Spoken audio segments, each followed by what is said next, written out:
Spektrofotometer serapan atom atau SSA atau Atomic Absorption Spectrophotometer adalah suatu alat yang digunakan pada metode analisis untuk menentukan unsur-unsur logam dan metaloid yang berdasarkan pada penyerapan absorpsi radiasi oleh atom bebas. Spektrofotometer serapan atom berfungsi untuk menentukan kadar konsentrasi dari unsur metalik untuk kepentingan medis dalam pemeliharaan kesehatan seperti kalsium, magnesium, tembaga, seng, dan juga besi. Nah, di sini terdapat atom logam yang bisa dianalisis menggunakan AAS.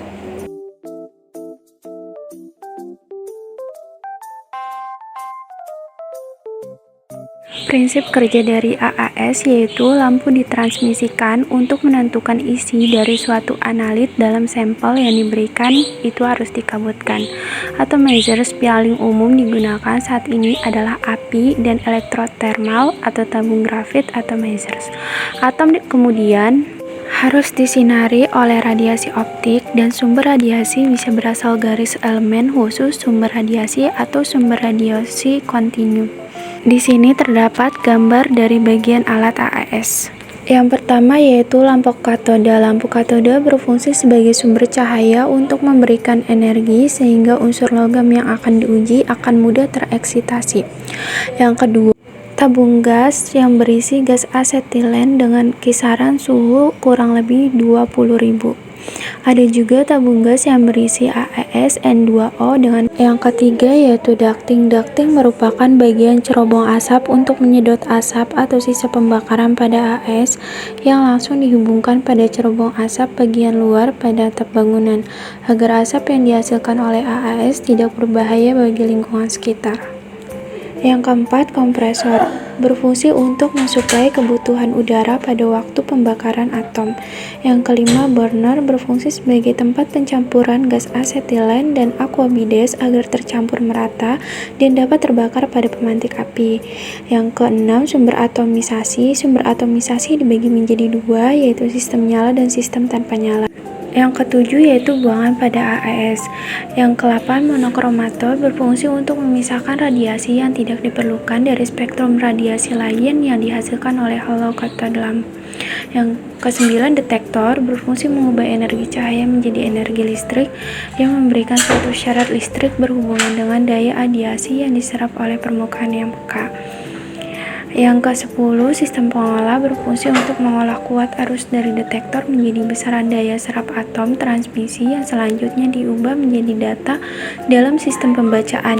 Yang terakhir, sistem pembacaan merupakan bagian yang menampilkan suatu angka atau gambar yang dapat dibaca oleh mata. Selanjutnya yaitu cara kerja. Yang pertama membuka gas terlebih dahulu, kemudian kompresor, lalu ducting, main unit, dan komputer secara berurutan. Yang kedua buka program SAA, Spectrum Analysis Specialist. Yang ketiga masukkan nomor lampu katoda yang dipasang. Yang keempat pilih unsur yang akan dianalisis dengan mengklik langsung pada simbol unsur yang diinginkan. Yang kelima mengatur parameter yang dianalisis. Yang keenam tunggu hingga selesai warming up. Yang ketujuh klik ikon bergambar burner atau pembakar. Setelah pembakar dan lampu menyala, alat siap digunakan untuk mengukur logam. Yang ke-8 yaitu masukkan belangko, didiamkan hingga garis lurus terbentuk. 9. Masukkan sampel hingga kurva naik dan belok baru dilakukan pengukuran. Yang 10. Setelah pengukuran selesai, data dapat diperoleh dan mengklik ikon print atau pada baris menu dengan mengklik file lalu print. Yang terakhir, apabila pengukuran telah selesai, aspirasikan air deionisasi untuk membilas burner selama 10 menit. HP dan lampu burner dimatikan, program pada komputer dimatikan, lalu main unit AAS, kemudian kompresor, setelah itu ducting. Yang selanjutnya yaitu kalibrasi. Yang pertama ada sumber plasma, memastikan kestabilan dan intensitas plasma yang optimal. Yang kedua sistem optik, kalibrasi spektrometer untuk memastikan akurasi dalam analisis unsur. Yang ketiga sistem gas, kalibrasi aliran gas argon dan gas pembawa atau jika digunakan untuk memastikan aliran yang konsis. Berikutnya yaitu kelebihan dan kekurangan. Kelebihannya di sini dapat menganalisis konsentrasi logam berat dalam sampel secara akurat, dapat menganalisis menganalisis sampel sampai pada kadar rendah, dapat menganalisis logam-logam yang dapat membentuk campuran kompleks, dan yang terakhir, analisis sampel dapat berlangsung lebih cepat. Sedangkan kekurangannya hanya dapat menganalisis logam berat dalam bentuk atom-atom. Sampel yang dianalisis harus dalam suasana asam, sehingga semua sampel yang akan dianalisis harus dibuat dalam suasana asam dengan pH antara 2-3. Biaya operasional lebih tinggi. Ya, baik, di sini ada perawatannya juga. Perawatannya itu terdapat bagian yaitu ada lampu katoda, ducting, burner, dan juga tabung gas. Berikut penjelasannya sudah terdapat di video.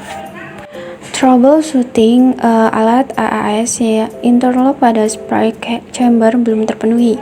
Periksa syarat kondisi liquid trap terpenuhi, periksa bahwa pressure relief bank terpasang baik, periksa bahwa nebulizer bank terpasang dengan baik, periksa microswitch pendeteksi pressure relief bank dan nebulizer bank, periksa reed switch pendeteksi kondisi liquid trap, lidah flame pemantik terlalu pendek, tekanan asetilen rendah, periksa tekanan gas asetilen menuju AAS, periksa solenoid, inlet manifold, asetilen, dan igniter solenoid, periksa adanya sumbatan atau karbon pada igniter kapilari.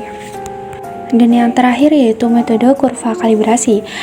Di sini metodenya itu yang pertama dibuat seri larutan standar dalam berbagai konsentrasi dan absorbansi dari larutan tersebut, kemudian diukur dengan AAS. Membuat grafik antara konsentrasi dengan absorbansi yang merupakan garis lurus melewati titik 0 dan stop sama dengan E kali B atau stop A kali B. Konsentrasi larutan sampel kemudian diukur dan diinterpolasi ke dalam kurva kalibrasi atau dimasukkan ke dalam persamaan regresi linear pada kurva kalibrasi.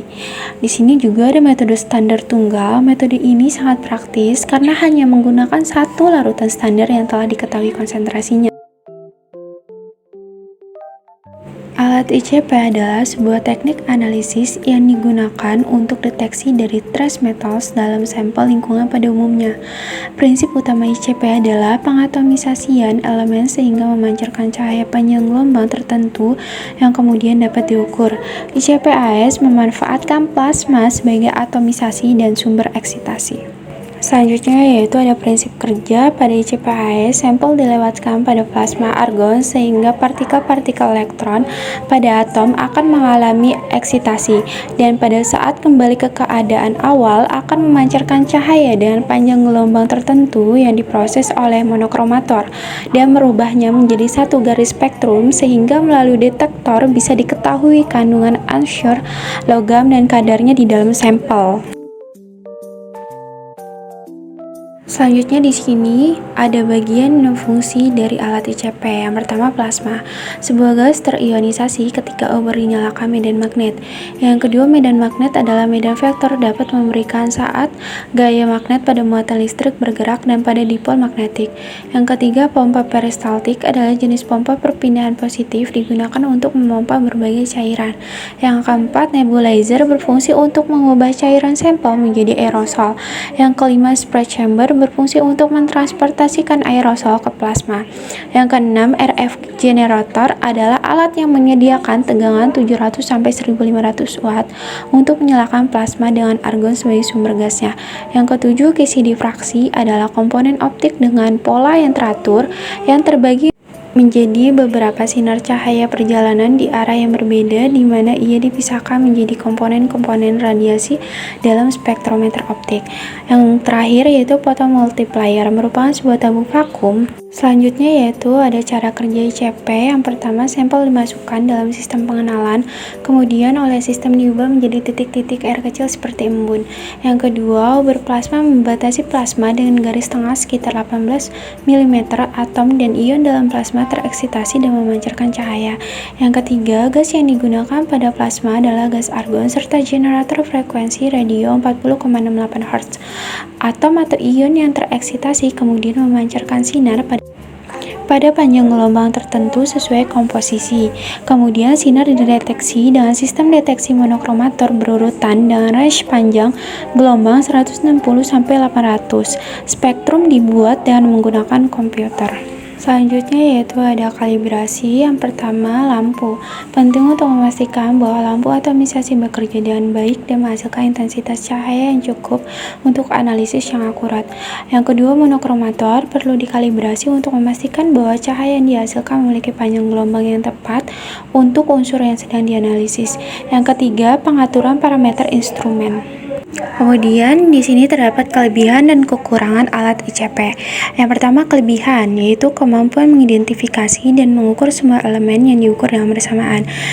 Yang kedua, ICP menyelesaikan pembacaan berbagai elemen yang dianalisis dapat dilakukan dalam jangka waktu yang singkat, yaitu 30 detik dan hanya menggunakan 15 milisampel. Adapun kekurangannya yaitu batas deteksi pada umumnya rendah untuk sebagian besar elemen khas dengan rentang dari 1100 mg. Dan yang terakhir, ICP memiliki kesulitan menangani analisis senyawa halogens. Optik khusus untuk transmisi wavelength sangat singkat sangat diperlukan. Perawatan alat ICP yang pertama itu ada sistem plasma, yang kedua sistem pompa, yang ketiga sistem injeksi sampel, yang keempat sistem deteksi, dan yang kelima sistem kontrol dan perangkat lunak. Yang terakhir yaitu troubleshooting. Tidak ada plasma, penyebab tidak ada gas plasma, power supply plasma tidak berfungsi, atau kerusakan pada torch. Solusinya yaitu periksa pasokan gas plasma, pastikan power supply plasma berfungsi dengan baik. Yang kedua, plasma tidak stabil. Penyebabnya gas plasma tidak bersih, power supply plasma tidak stabil atau kerusakan. Solusinya yaitu bersihkan gas plasma, pastikan power supply plasma stabil, dan periksa kondisi torch.